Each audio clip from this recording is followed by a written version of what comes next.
Hello! And welcome to Larry's Library. Hello, welcome to Larry's Library. We're continuing to read Swiss Family Robinson. So tonight, Chapter 3, Voyage of Discovery. So they've survived the shipwreck and they've made it to land, and now they're going to do a little exploring. I was roused at the dawn of day by the crowing of the cocks. I awoke my wife, and we consulted together as to the occupations we should engage in. We agreed that we should seek for traces of our late ship companions, and at the same time examine the nature of the soil on the other side of the river, before we determined on a fixed place of abode. My wife easily perceived that such an excursion could not be undertaken by all the members of the family, and she courageously consented to my proposal of leaving her with the three youngest boys and proceeding myself with Fritz on a journey of discovery. The children were soon roused. Even our slothful Ernest submitted to the hard fate of rising so early in the morning. We now prepared for our departure. We took each a bag for game and a hatchet. I put a pair of pistols in the leather band round Fritz's waist, in addition to the gun, and provided myself with the same articles, not forgetting a stock of biscuit and a flask of fresh river water. My wife now called us to breakfast, when all attacked the lobster, but its flesh proved so hard that there was a great deal left when our meal was finished, and we packed it for our journey without further regret from anyone. In about an hour we had completed the preparations for our journey. I had loaded the guns we left behind, and I now enjoined my wife to keep by day as near the boat as possible, which, in case of danger, was the best and most speedy means of escape. My next concern was to shorten the moment of separation, judging by my own feelings those of my dear wife, for neither could be without painful apprehensions of what new misfortune might occur on either side during the interval. We all melted into tears. I seized this instant for drawing Fritz away, and in a few moments the sobs and often repeated adieus of those we left behind died away in the noise of the waves which we now approached, and which turned our thoughts upon ourselves and the immediate object of our journey.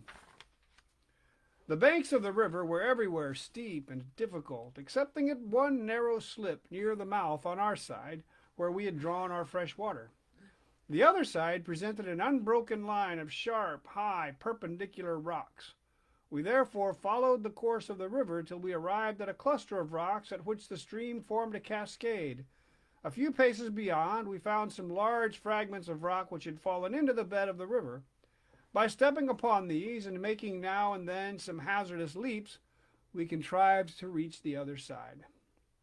We proceeded a short way along the rock we ascended in landing, forcing ourselves a passage through tall grass, which twined with other plants and was rendered more capable of resistance by being half dried by the sun. Perceiving, however, that walking on this kind of surface in so hot a sun would exhaust our strength, we looked for a path to descend and proceed along the river, where we hoped to meet with fewer obstacles, and perhaps to discover traces of our ship companions. When we had walked about 100 paces, we heard a loud noise behind us, as if we were pursued, and perceived a rustling motion in the grass, which was almost as tall as ourselves. I was a good deal alarmed, thinking that it might be occasioned by some frightful serpent, a tiger, or other ferocious animal. Our alarm was, however, short, for what was our joy on seeing rush out, not an enemy, but our faithful Turk, whom in the distress of the parting scene we had forgotten, and whom no doubt our anxious relatives had sent on to us. Turk is a dog, if you didn't catch that. We again pursued our way. On our left was the sea, and on our right the continuation of the ridge of rocks which began at the place of our landing, and ran along the shore, the summit everywhere adorned with fresh verdure and a great variety of trees. We were very careful to proceed in a course as near the shore as possible, casting our eyes alternately upon its smooth expanse and upon the land in all directions, to discover our ship companions or the boats which had conveyed them from us. But our endeavors were in vain. When we had gone about 2 leagues, we entered a wood situated a little further from the sea. Here we threw ourselves on the ground under the shade of a tree by the side of a clear running stream, and took out some provisions and refreshed ourselves. We heard the chirping, singing, and motion of birds in the trees, and observed, as they now and then came out to view, that they were more attractive by their splendid plumage than by any charm of note. Fritz assured me that he had caught a glimpse of some animals like apes among the bushes, and this was confirmed by the restless movements of Turk, who began to smell about him and to bark so loud that the wood resounded with the noise. Fritz stole softly about to be sure, and presently stumbled on a small round body which lay on the ground. He brought it to me, observing that it must be the nest of some bird. "What makes you of that opinion?" said I. "It is, I think, much more like a cocoanut." "But I have read that there are some kinds of birds which build their nests quite round. And look, father, how the outside is crossed and twined." "But do you not perceive that what you take for straws crossed and twined by the beak of a bird is, in fact, a coat of fibers formed by the hand of nature? Do you not remember to have read that the cocoanut is enclosed within a round fibrous covering, which again is surrounded by a skin of a thin and fragile texture? I see that in the one you hold in your hand this skin has been destroyed by time, which is the reason that the twisted fibers, or inner covering, are so apparent. But now let us break the shell, and you will see the nut inside." We soon accomplished this, but the nut, alas, from lying on the ground had perished, and appeared but little different from a bit of dried skin, and not the least inviting to the palate. A little later we had the good luck to meet with another nut. We opened it, and finding it sound, we sat down and ate it for our dinner, by which means we were enabled to husband the provisions we had brought. The nut, it is true, was a little oily and rancid, yet as this was not a time to be nice, we made a hearty meal and then continued our route. We did not quit the wood, but pushed our way across it, being often obliged to cut a path through the bushes overrun by creeping plants with our hatchet. At length we reached a plain which afforded a more extensive prospect and a path less perplexed and intricate. We next entered a forest to the right, and soon observed that some of the trees were of a singular kind. Fritz, whose sharp eye was continually on a journey of discovery, went up to examine them closely. "Oh, heavens, father, what odd trees with wens growing all about their trunks!" I had soon the surprise and satisfaction of assuring him that they were bottle gourds, the trunks of which bear fruit. Fritz, who had never heard of such a plant, could not conceive the meaning of what he saw, and asked me if the fruit was a sponge or a wen. "We will see," I replied, "if I cannot unravel the mystery. Try to get down one of them, and we will examine it minutely." "I've got one," cried Fritz, "and it is exactly like a gourd, only the rind is thicker and harder." "It, then, like the rind of that fruit, can be used for making various utensils," observed I. "Plates, dishes, basins, flasks. We will give it the name of the gourd tree." Fritz jumped for joy. "How happy my mother will be!" cried he in ecstasy. "She will no longer have the vexation of thinking when she makes soup that we shall all scald our fingers." We accordingly proceeded to the manufacture of our plates and dishes. I taught my son how to divide the gourd with a bit of string, which would cut more equally than a knife. I tied the string round the middle of the gourd as tight as possible, striking it pretty hard with the handle of my knife, and I drew it tighter and tighter till the gourd fell apart, forming two regular-shaped bowls or vessels. While Fritz, who had used a knife for the same operation, had entirely spoiled his gourd by the irregular pressure of his instrument. I recommended his making some spoons with the spoiled rind, as it was good for no other purpose. I, on my part, had soon completed 2 dishes of convenient size and some smaller ones to serve as plates. Fritz was in the utmost astonishment at my success. "I cannot imagine, father," said he, "how this way of cutting the gourd could occur to you." "I have read the description of such a process," replied I, "in books of travels, and also that such of the savages have no knives and who make a sort of twine from the bark of trees are accustomed to use it for this kind of purpose." "And the flasks, father? In what manner are they made?" "Oh, for this branch of their ingenuity they make a preparation long time beforehand. If a man wishes to have a flask or bottle with a neck, he binds a piece of string, linen, or bark of a tree, or anything he can get, round the part nearest the stalk of a very young gourd.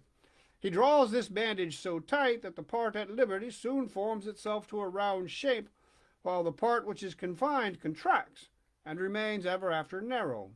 By this method it is that they obtain flasks or bottles of a perfect form. Our conversation and our labor thus went on together. Fritz had completed some plates and was not a little proud of the achievement. "Ah, how delighted my mother will be to eat upon them!" cried he. "But how shall we convey them to her? They will not, I fear, bear travelling well." "We must leave them here on the sand for the sun to dry them thoroughly. This will be accomplished by the time of our return this way, and we can then carry them with us. But care must be taken to fill them with sand, that they may not shrink or warp in so ardent a heat." My boy did not dislike this task, for he had no great fancy for the idea of carrying such a load on our journey of further discovery. Our sumptuous service of porcelain was accordingly spread upon the ground, and for the present abandoned to its fate. We amused ourselves as we proceeded in endeavoring to fashion some spoons from the fragments of the gourd rinds. I had the fancy to try my skill upon a piece of coconut, but I must needs confess that what we produced had not the least resemblance to those I had seen in the museum at London, and which were shown there as the work of some of the islanders of the southern seas. Meanwhile, we had not neglected the great object of our pursuit, the making every practicable search for our ship companions. But our endeavors, alas, were all in vain. After a walk of about 4 leagues in all, we arrived at a spot where a slip of land reached far out into the sea, on which we observed a rising piece of ground or hill. On a moment's reflection, we determined to ascend it, concluding we should obtain a clear view of all adjacent parts, which would save us the fatigue of further rambles. We accordingly accomplished the design. We did not reach the top of the hill without many efforts and a plentiful perspiration, but when there, we beheld a scene of wild and solitary beauty, comprehending a vast extent of land and water. It was, however, in vain that we used our telescope in all directions. No trace of man appeared. A truly embellished nature presented herself, and we were in the highest degree sensible of her 1,000 charms. The shore, rounded by a bay of some extent, the bank of which ended in a promontory on the farther side, the agreeable blue tint of its surface, the sea, gently agitated by waves in which the rays of the sun were reflected. The woods of variegated hues and verdure formed altogether a picture of such magnificence, of such new and exquisite delight, that if the recollection of our unfortunate companions, engulfed perhaps in this very ocean, had not intruded to depress our spirits, we should have yielded to the ecstasy the scene was calculated to inspire. In reality, from this moment we began to lose even the feeble hope we had entertained, and sadness stole involuntarily into our hearts. We, however, became but the more sensible of the goodness of the divine being and the special protection afforded to ourselves in conducting us to a home where there was no present cause for fear of danger from without, where we had not experienced the want of food, and where there was a prospect of future safety for us all. We descended the hill and made our way to a wood of palms. Our path was clothed with reeds and twined with other plants, which greatly obstructed our march. We advanced slowly and cautiously, fearing at every step to receive a mortal bite from some serpent that might be concealed among them. We made Turk go before to give us timely notice of anything dangerous. I also cut a reed stalk of uncommon length and thickness for my defense against any enemy. It was not without surprise that I perceived a glutinous sap proceeded from the divided end of the stalk. Prompted by curiosity, I tasted this liquid and found it sweet and of a pleasant flavor, so that not a doubt remained that we were passing through a plantation of sugar canes. I again applied the cane to my lips and sucked it for some moments, and felt singularly refreshed and strengthened. I determined not to tell Fritz immediately of the fortunate discovery I had made, preferring that he should find it out for himself. As he was at some distance before me, I called out to him to cut a reed for his defense. This he did, and without any remark used it simply for a stick, striking lustily with it on all sides to clear a passage. The motion occasioned the sap to run out abundantly upon his hand, and he stopped to examine so strange a circumstance. He lifted it up, and Still a larger quantity escaped. He now tasted what was on his fingers. Oh, then for the exclamations. Father! Father! I have found some sugar! Some syrup! I have a sugar cane in my hand! Run quickly, Father! We were soon together, jointly partaking of the pleasure we had in store for his dear mother and the younger brothers. Fritz cut at least a dozen of the largest canes, tore off their leaves, tied them together, and putting them under his arm, dragged them as well as he was able through thick and thin to the end of the plantation. We regained the wood of palms without accident. Here we stretched our limbs in the shade and finished our repast.